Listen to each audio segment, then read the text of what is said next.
Hello વિદ્યાર્થી મિત્રો, કેમ છો? મજામાં? તો આદર્શ ક્લાસીસમાં તમારું સ્વાગત છે. તો આજે આપણે ધોરણ 9 વિષય ગણિત ચેપ્ટર નંબર 9 વર્તુળની વાત કરવાના છીએ, જેનો આજે લેક્ચર નંબર 16 છે. આ લેક્ચરમાં આપણે સ્વાધ્યાય 9.3ની શરૂઆત કરવા જઈ રહ્યા છીએ, જેમાં આપણે આજે આ લેક્ચરમાં દાખલા નંબર 1 અને દાખલા નંબર 2ની ગણતરી કરીશું. તો ચલો આપણે દાખલા નંબર 1ની રકમ વાંચીએ અને સિમ્પલી આપણે તેનું સોલ્યુશન મેળવીએ. તો દાખલા નંબર 1 એમાં આપણને કીધું છે કે આકૃતિ 9.23માં જે ઓલરેડી મેં અહીંયા નીચે દોરેલી છે કે ઓ કેન્દ્રવાળા વર્તુળ પર બિંદુઓ A, B અને C એવી રીતે આવેલા છે કે જેથી ખૂણો BOC 30° છે અને ખૂણો AOB 60° થાય.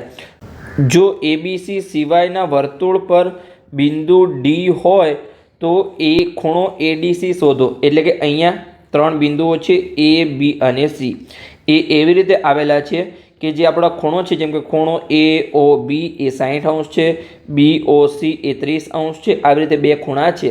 હવે ABC સિવાયનું આપણે વર્તુળ પર ત્રીજું બિંદુ લીધું D અને એ ખૂણો બનાવે છે ખૂણો ADC. તમને અહીંયા દેખાય છે, આ ખૂણો આપણે શોધવાનો છે.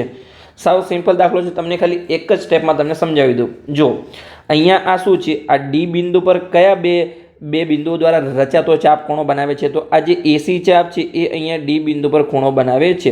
તો અહીંયા જો આપણે આ જે ખૂણો છે AOC ને આપણે ભેગો કરી લઈએ તો કેન્દ્ર આગળ કેટલો ખૂણો બનાવે છે A અને C?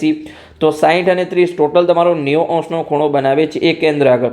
અને એ જ A અને C બાકીના બિંદુ પર કેટલો ખૂણો બનાવશે? તો કેન્દ્ર કરતાં અડધો, કેમ કે બાકીના બિંદુ કરતાં કેન્દ્ર પર ખૂણો કેટલો છે? બમણો. તો આ 90 છે, તો અહીંયા તમારો 45° ખૂણો થઈ જશે. માત્ર ખાલી તમારો એક જ 30 સેકન્ડમાં તમારો જવાબ આવી જાય એવો દાખલો છે. ખાલી આપણે ગણતરી કરીને એને સમજાવવો પડે. તો હવે ચલો સ્ટેપ બાય સ્ટેપ આપણે ગણતરી કરીને આને સમજાવી લઈએ. તો અહીંયા જે આપણું રફ વર્ક હતું એને આપણે અહીંયા રિમૂવ કરી લઈએ. ચલો આપણે રિમૂવ કરીએ કે 90નો ખૂણો અને 45 આપણે આ તો શોધવાનું છે. આ તો તમને ખાલી સિમ્પલી સમજણ પડે કે સાવ નાના દાખલા છે, સાવ ઇઝી છે. ખાલી તમને તમારા કેવા કોન્સેપ્ટ ક્લિયર હોવા જોઈએ.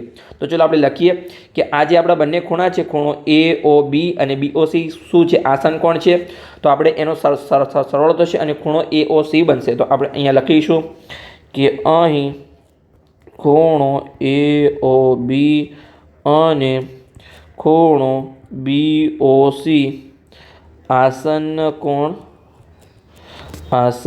કોણ હોવાથી એ બંનેનો સરવાળો કરી અને આખો ખૂણો AOC બનશે. તો આપણે લખીશું અહીંયા કે ખૂણો AOB પ્લસ ખૂણો BOC બરાબર ખૂણો AOC. ઓકે, AOB તમને ખબર છે 60° છે, BOC તમને ખબર છે કે 30° છે અને આપણે ખૂણો AOC શોધવાનો છે. ઓકે, તો 30 અને 60 કેટલા થાય? 90 થાય.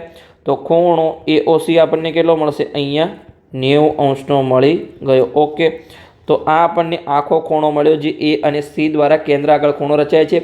મેં તમને હમણાં જ કીધું હતું કે એ ખૂણો કેટલાનો બને છે? અહીંયા તમારો આ 90° મળી ગયો આખો ખૂણો. ઓકે, તો અહીંયા જે AC ચાપ છે એ કેન્દ્ર આગળ 90° ખૂણો બનાવે છે. તો બાકીના બિંદુ D આગળ કેટલાનો ખૂણો બનાવશે? તો કેન્દ્ર કરતાં અડધો. તો અહીંયા આપણે લખીશું કે અહીં પ્રમેય 9.7 મુજબ, હવે પ્રમેય 9.7 મુજબ જે AC ચાપ છે એ કેન્દ્ર આગળ ખૂણો બનાવે છે કે અહીંયા જે ખૂણો AOC છે એ બાકીના બિંદુ પર બનાવેલા ખૂણા કરતાં કેટલો હશે? બમણો હશે. તો અહીંયા આપણે 2 વડે ગુણવા પડશે કે ખૂણો ADC. ઓકે, તો અહીંયા આપણે ADC શોધવાનો છે અને AOC આપણને ખબર છે. તો અહીંયા આ 2 ગુણાકારમાં છે તો પેલી સાઈડ જશે તો ભાગાકારમાં જશે અને અહીંયા આપણે ADC ને કરતા બનાવીએ તો માટે ખૂણો ADC બરાબર 1/2 ગુણ્યા ખૂણો AOC. ઓકે, AOC તમને ખબર છે કેટલો મળ્યો? 90° મળ્યો. તો અહીંયા 1/2 ગુણ્યા 90°. તો 2 વડે ભાગીશું તો કેટલા મળશે? આપણને અહીંયા 45° મળશે. તો અહીંયા આપણે લખી શકીએ કે માટે ખૂણો ADC બરાબર અહીંયા 45° મળ્યું. ઓકે, જે આપણે શોધવાનું હતું એ આપણને ખૂણો અહીંયા ADC મળી ગયો છે. માત્ર અહીંયા ખાલી 2 થી 3 સ્ટેપના દાખલા છે, તમારે સાવ ઇઝી છે, પણ તમને આવરી પ્રમેય 9.7 આવડવું જોઈએ. જો તમારે આવા કોન્સેપ્ટ ક્લિયર હશે તો તમને સિમ્પલી દાખલા આવડી જશે. ઓકે, તો અહીંયા સ્વાધ્યાય 9.3નો પહેલો દાખલો પૂર્ણ થઈ ગયો. હવે આપણે અહીંયા બીજા નંબરના દાખલાની ગણતરી કરીએ. તો ચલો આપણે નીચે બીજા નંબરના દાખલાની રકમ આપેલી છે એ વાંચીએ, પછી આપણે આકૃતિ બનાવીશું અને પછી આપણે એની સિમ્પલ ગણતરી કરીશું. તો અહીંયા ચલો આપણે એની રકમ વાંચીએ. દાખલા નંબર 2, એક વર્તુળની જીવા અને તેની ત્રિજ્યા સમાન છે, એટલે કે વર્તુળની જીવાનું જેટલું માપ છે એટલું ત્રિજ્યાનું માપ છે. આ જીવાએ લઘુચાપ પરના બિંદુ આગળ અને ગુરુચાપ પરના બિંદુ આગળ આંતરેલા ખૂણા શોધો. તો પહેલાં તો અહીંયા આપણે વર્તુળનું કોઈ કેન્દ્ર લઈએ. ચલો ધારો કે આ આપણું જે O બિંદુ છે, અહીંયા વચ્ચોવચ્ચ આ O કેન્દ્ર છે, આ વર્તુળનું કેન્દ્ર છે. અહીંયા આપણે જીવા લઈએ કે અહીં જે આ જીવા છે એને આપણે નામ આપીએ કે આ AB આપણી જીવા છે. તો એ જે ઉપરનો ભાગ છે એ શું છે, અહીંયા ગુરુચાપ, જેમ કે આ જે છે આ આપણું શું બનશે, અહીંયા આ ગુરુચાપ બનશે ઉપરની સાઈડ, અને જે નીચેની સાઈડ છે એ શું બનશે, અહીંયા લઘુચાપ બનશે. તો અહીંયા આપણે જે ગુરુચાપ પરનું કોઈ બિંદુ લઈએ, ધારો કે અહીંયા આપણે બિંદુ લઈએ P, આ આપણે અહીંયા P બિંદુ લીધું છે, અને નીચે અહીંયા આપણે બિંદુ લઈએ આ બિંદુ Q. ઓકે, તો અહીંયા જે આપણી જીવા છે એ ખૂણા બનાવે છે, એ અહીંયા આપણે ખૂણા શોધવાના છે, એટલે કે ખૂણો APB જે આ ખૂણો બનાવે છે. ચલો આપણે સ્ટ્રેટ લાઈન દોરી લઈએ અહીંયા, કે સ્ટ્રેટ લાઈન આ. ઓકે, પરફેક્ટ, અને પછી અહીંયા આ પરફેક્ટ. ઓકે, આ થઈ ગયું. તો આ આપણે ખૂણો શોધવાનો છે, ખૂણો APB, અને નીચે જે લઘુચાપમાં ખૂણો બનાવે છે ખૂણો AQB, આ બંને ખૂણા અહીંયા આપણે શોધવાના છે. તો ચલો આપણે સિમ્પલી શોધી લઈશું. તો કેવી રીતે શોધીશું? તો ચલો આપણે શોધીએ. તો અહીંયા આપણે એક ખૂણો એવો પણ બનાવીએ કે જે કેન્દ્ર આગળ બનાવે છે, કે O આગળ. અહીંયા આ જીવા છે એ અહીંયા કેન્દ્ર આગળ ખૂણો બનાવે છે. ઓકે, તો તમને રકમમાં પહેલાં તો આપેલું હતું, હિન્ટ આપેલી હતી. શું હિન્ટ આપેલી હતી? અહીંયા જો કે વર્તુળની જે જીવા છે એ તેમની ત્રિજ્યા સમાન છે, એટલે કે અહીંયા જે આપણો ત્રિકોણ બન્યો કે ત્રિકોણ AOB. ઓકે, આ જે ત્રિકોણ છે, ઓકે, જે કેન્દ્ર આગળ ખૂણો બનાવે છે એમાં ત્રિકોણ બન્યો. તો એમાં AO શું છે, તમારી ત્રિજ્યા છે. પછી OB શું છે, એ પણ તમારી ત્રિજ્યા છે. અને AB જીવા શું છે, એ પણ કેટલી છે, અહીંયા ત્રિજ્યા જેટલી જ છે. એટલે કે આ અહીંયા શું છે, આ ત્રિકોણ સમદ્વિબાજુ ત્રિકોણ છે, એની ત્રણેય બાજુ સમાન છે. તો અહીંયા એના જો સમબાજુ ત્રિકોણ હોય, સોરી દ્વિબાજુની સમબાજુ ત્રિકોણ, કેમ કે અહીંયા ત્રણેય બાજુ સરખી છે, બે બાજુ સરખી નથી, ત્રણેય બાજુ સરખી છે, સમબાજુ ત્રિકોણ છે. તો એના દરેક ખૂણા કેટલા હશે? 60 અંશનો હશે. આ ખૂણો પણ 60 અંશનો હશે, આ ખૂણો પણ 60 અંશનો હશે, અને જે કેન્દ્ર આગળ ખૂણો બનાવે એ પણ 60 અંશનો હશે. તો અહીંયા આપણે માત્ર જે કેન્દ્ર આગળ ખૂણો બનાવે છે એની જરૂર છે. તો એ આપણને અહીંયા 60 અંશનો મળી ગયો. તો આપણે કહીએ છીએ પ્રમેય 9.7 મુજબ શું કહીએ છીએ કે એક જ વૃત્તખંડમાં આવેલા ખૂણા હોય તો એમાં જે કેન્દ્ર આગળ ખૂણો બનાવે એના કરતાં જે બાકીના બિંદુ કરતાં ખૂણો કેન્દ્ર આગળ કેવો હોય? બમણો હોય. તો અહીંયા 60 હોય તો બાકીના બિંદુ પર ખૂણો કેટલો હોય? અહીંયા અડધો, એટલે કે અહીંયા 30 અંશનો હશે. આ તો થઈ ગયા એક જ વૃત્તખંડના ખૂણા. હવે આને તમે 30 ના લખી શકો, કેમ કે આ અલગ વૃત્તખંડમાં આવે છે. જુઓ તમે, જે આ ગુરુ વૃત્તખંડમાં કેન્દ્ર પણ ગુરુ વૃત્તખંડમાં છે, અને આ જે બિંદુ છે P છે એનો ખૂણો છે એ પણ ગુરુ વૃત્તખંડમાં છે. તો અહીંયા આપણે નીચેના માટે હવે આપણે ખૂણો શોધવો પડશે. ઓકે, તો હવે આપણે એ ખૂણાને કેવી રીતે શોધીશું? ચલો હું તમને શોધીને બતાવું. તો જો અહીંયા તમને જે આ ચતુષ્કોણ દેખાય છે કે ચતુષ્કોણ APBQ. ઓકે, આ તમને એક ચતુષ્કોણ જેવું લાગે છે? તો કે લાગે છે. હવે આ ચતુષ્કોણના ચારે શિરોબિંદુ ક્યાં આવેલા છે? જો વર્તુળ પર આવેલા છે. તમારું A બિંદુ હોય તો એ પણ વર્તુળ પર છે, P બિંદુ હોય તો એ પણ વર્તુળ પર છે, અહીંયા B બિંદુ છે તો એ પણ વર્તુળ પર છે, અને અહીંયા Q બિંદુ છે એ પણ વર્તુળ પર છે. તો આને આપણે ચક્રીય ચતુષ્કોણ કહી શકીએ? તો કે હા. તો ચક્રીય ચતુષ્કોણમાં પ્રમેય 9.10 મુજબ શું કીધેલું છે કે સામસામેના ખૂણાનો સરવાળો કેટલો હોય? 180 અંશ હોય. તો જો આ આપણને 30 મળી ગયો તો આ કેટલો મળશે? અહીંયા આપણને 150 મળી જશે, કેમ કે 180માંથી આપણે 30 અંશ બાદ કરીશું તો આપણને 150 મળી જશે. તો તમારી કોઈ પણ જીવા હોય તો એ લઘુ વૃત્તખંડ આગળ 150 અંશનો ખૂણો બનાવે છે, અને ગુરુ વૃત્તખંડ આગળ એટલે કે ગુરુ ચાપ આગળ તમારો 30 અંશનો ખૂણો બનાવે છે, ગુરુ ચાપ પરના કોઈ બિંદુઓ પર. ઓકે, તમને સમજણ પડી ગઈ? તો ચલો હવે આપણે થિયરેટિકલ ભાષામાં સંપૂર્ણ મેં જે પણ તમને સમજાવ્યું છે એ અહીંયા હવે આપણે લખી દઈએ. તો અહીંયા આપણે લખીએ. પહેલાં તો શું છે અહીંયા કે અહીં O કેન્દ્રિત વર્તુળ છે. તો અહીંયા આપણે લખીશું કે અહીં O કેન્દ્રિત વર્તુળમાં જીવા AB તથા જે આપણી બે ત્રિજ્યાઓ હતી AO અને OB એ બંને કેવી છે? સરખી છે. તો અહીંયા આપણે લખીશું કે AO અને અહીંયા પહેલાં આપણે ત્રિજ્યા લખી દઈએ કે ત્રિજ્યા AO અને OB સમાન છે. ઓકે, હવે જો આ ત્રણેય બાજુ સમાન છે તો આપણે લખી શકીએ કે માટે જે આપણો ત્રિકોણ હતો ત્રિકોણ AOBમાં ત્રણેય બાજુઓ સમાન છે. તો અહીંયા આપણે લખીશું કે ત્રિકોણ AOBમાં જેટલું AO છે એટલું જ તમારું BO છે અને એટલું જ અહીંયા જીવા તમારું AB છે. એટલે કે ત્રણેય બાજુ સમાન છે. એટલે કે જે આપણો ત્રિકોણ હતો એ કેવો બની છે? સમબાજુ ત્રિકોણ બની જશે. તો અહીંયા આપણે લખીશું કે માટે ત્રિકોણ AOB સમબાજુ ત્રિકોણ છે.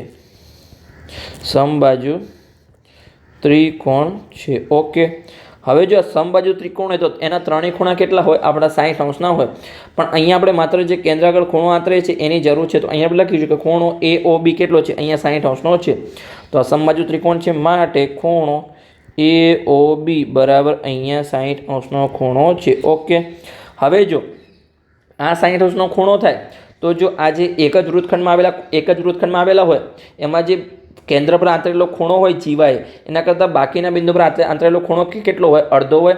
એટલે આપણો પ્રમેય શું હતો? બાકીના બિંદુ કરતાં કેન્દ્ર પર બમણો હોય તો બાકીના બિંદુ પર કેટલો હોય? કેન્દ્ર કરતાં અડધો હોય. એનું ઉલટું આપણે કહીએ. તો અહીંયા આપણે લખી શકીએ પ્રમેય 9.7 મુજબ અહીંયા આપણે લખી શકીએ. તો ચલો આપણે લખીએ અહીંયા કે હવે પ્રમેય 9.7 મુજબ શું થશે? અહીંયા કે જે આપણો ખૂણો છે જે કેન્દ્ર આગળ ખૂણો છે ખૂણો AOB એ બાકીના બિંદુ જે આપણે P આગળ ખૂણો છે એના કરતાં બમણો હશે. તો અહીંયા લખી શકીએ 2 વખત ખૂણો APB. ઓકે, તો અહીંયા AOB તમને ખબર છે અહીંયા 60 અંશનો ખૂણો છે બરાબર 2 અને ખૂણો અહીંયા APB. હવે અહીંયા APBને કરતા બનાવીએ તો આ 2 ગુણાકારમાં છે તો ભાગાકારમાં જશે. તો અહીંયા આપણે APBને આગળ લખી દઈએ કે APB બરાબર 60 અંશ ભાગ્યા 2. તો એ આપણને કેટલું મળશે? 60 ભાગ્યા 2 કેટલા થાય? 30 થાય. તો APB અહીંયા આપણને 30 અંશ મળી ગયો. ઓકે, તો આ આપણને શું મળ્યો? જે ગુરુચાપ પરનું બિંદુ છે P એના પર જીવાય આંતરેલો ખૂણો આપણને અહીંયા 30 અંશનો મળ્યો. હવે આપણે જે લઘુચાપ હતું એના પર જીવાય આંતરેલો ખૂણો આપણે શોધવાનો છે. પણ અહીંયા આપણે એવી રીતે ના કહી શકીએ કે કેન્દ્ર આગળ ખૂણે આંતરેલો 60 છે તો લઘુચાપ આગળ પણ 30 થઈ જશે. કેમ કે એ તો કેવું હતું? P અને O બિંદુ ક્યાં આવેલા હતા? એક જ વૃત્તખંડમાં આવેલા હતા. પણ અહીંયા Q બિંદુ શું છે? અહીંયા લઘુ વૃત્તખંડમાં આવેલું છે. તો અહીંયા આપણે બીજો કોન્સેપ્ટ લગાવીશું કે મેં તમને કીધું હતું કે આ તમને જે APBQ શું દેખાય છે? એક ચતુષ્કોણ દેખાય છે. ચતુષ્કોણ તો દેખાય છે પણ એ કેવો છે? અહીંયા ચક્રીય ચતુષ્કોણ પણ છે. એટલે ચક્રીય ચતુષ્કોણમાં શું હોય? સામસામેના ખૂણાનો સરવાળો 180 અંશ હોય. તો સિમ્પલી આપણને Q કેટલો મળી જશે? 150 અંશ મળી જશે. તો અહીંયા આપણે શોધી લઈએ.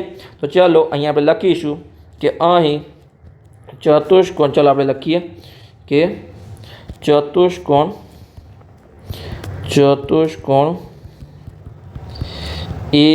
APBQમાં APBQ શું છે? APBQ એ ચક્રીય ચતુષ્કોણ છે. હવે આ જો ચક્રીય ચતુષ્કોણ છે તો એમાં જે સામસામેના ખૂણા છે P અને Q એનો સરવાળો કેટલો થાય? 180 અંશ થાય. તો અહીંયા આપણે લખીશું કે ખૂણો P પ્લસ ખૂણો Q બરાબર 180 અંશ. ઓકે, તો હવે અહીંયા P તમને કેટલો મળ્યો છે? 30 અંશ મળ્યો છે. જો આ રહ્યો જે APB છે એ જ આપણો ખૂણો અહીંયા 30 અંશનો છે એટલે P ખૂણો છે. હવે આપણે Q આપણે શોધવાનો છે. ખૂણો Q બરાબર 180 અંશ. ઓકે, તો આ 30ને બરાબરની પેલી સાઈડ લઈ જઈશું. તો અહીંયા ખૂણો Q બરાબર આપણને 180 અંશ માઇનસ અહીંયા 30 અંશ થશે. તો 180માંથી 30 જાય તો કેટલા વધે? આપણે અહીંયા 150 અંશ મળશે. તો અહીંયા ખૂણો Q આપણને 150 અંશ મળ્યો. એટલે કે જે જીવાય લઘુચાપ પરના કોઈ બિંદુ આગળ આંતરેલો ખૂણો 150 અંશનો મળે છે. તો અહીંયા આપણે લખી દઈએ આપણો ફાઇનલ આન્સર. તો અહીંયા આપણે શું લખીશું અહીં?